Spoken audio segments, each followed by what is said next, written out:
What's up, Internet? Kevin here, bringing you guys another top 5 games of 2014, and this time it is all things Nintendo.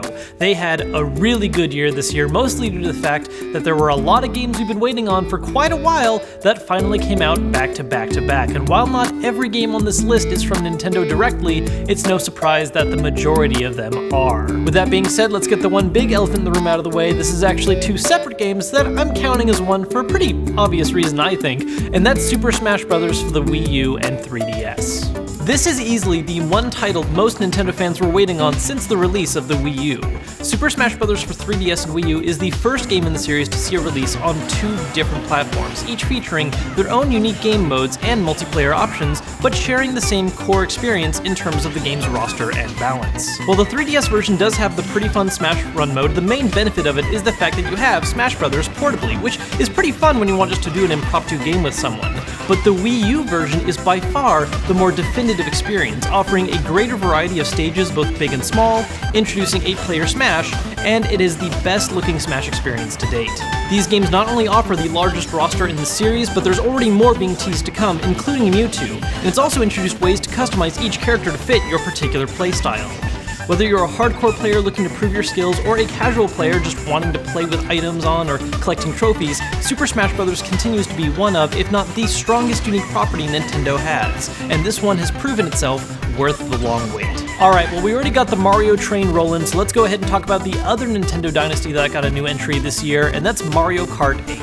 This is one of Nintendo's longest running franchises, roughly featuring one release per console since the SNES. Mario Kart 8 is easily one of the most gorgeous games on the Wii U, featuring the series' addictive racing gameplay remixed with new items and mechanics to keep it from feeling like just another entry, as well as being the first one to introduce characters outside of the usual Mario mix through DLC. Now, I could go on and on about game balance, new items, modes, things that make Mario Kart 8 fun, but the fact of the matter is the thing that makes Mario Kart 8 and Super Smash Bros. For that matter such great games is the fact that they're next-gen experiences with all the latest graphics and new modes and options, but they still offer that old-school nostalgic experience and fun, and most importantly, local 4-player couch co-op. There are so many games now that focus on just online multiplayer, which is all well and good, but there's something unique about that experience of just having people right next to you that you're beating the crap out of in a video game that you just don't get from online. And it's this exact quality that makes both Mario Kart 8 and Super Smash Bros. Not only 2 of the best Nintendo games to come out this year, but 2 of the best games of the year overall.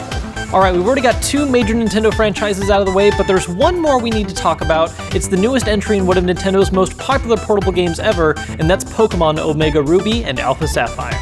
Now, at first glance, this is just another Pokemon game, and a remake at that, but there's a lot going on in this version that makes it one of the best in the series. First off, there's new mechanics like the Dex Nav, which makes it easier to track down and catch every Pokemon in the wild that you can, as well as making it possible to find those with rarer or more special qualities.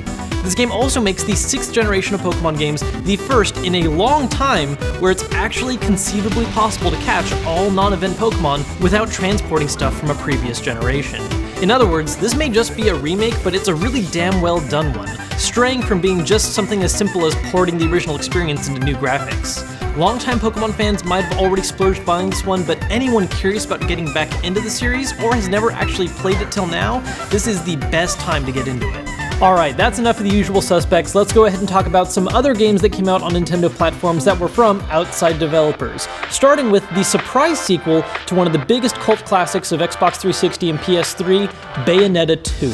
Just go ahead and throw any sense of caution or logic out the window because Bayonetta is a series built for fans of pure action games. While not boasting the most sensible story or consistent sense of setting, it features excellent action gameplay that can range from just being simple fun on lower difficulties to a true test of timing and skill at higher difficulties, forcing players not only to deal with difficult enemies, but trying to keep their playstyle smooth and varied enough to rank in high scores. Visually, the game does have its initial bumps in terms of texture quality, but it's quickly made up with the absolutely beautiful concept art and intricate monster design, as well as having a perfectly steady frame rate no matter how insane the gameplay gets. And as if this game alone wasn't already good enough, all copies of it come with the original Bayonetta remastered, giving you a chance to play the original if you missed it, or experience it all over again in HD.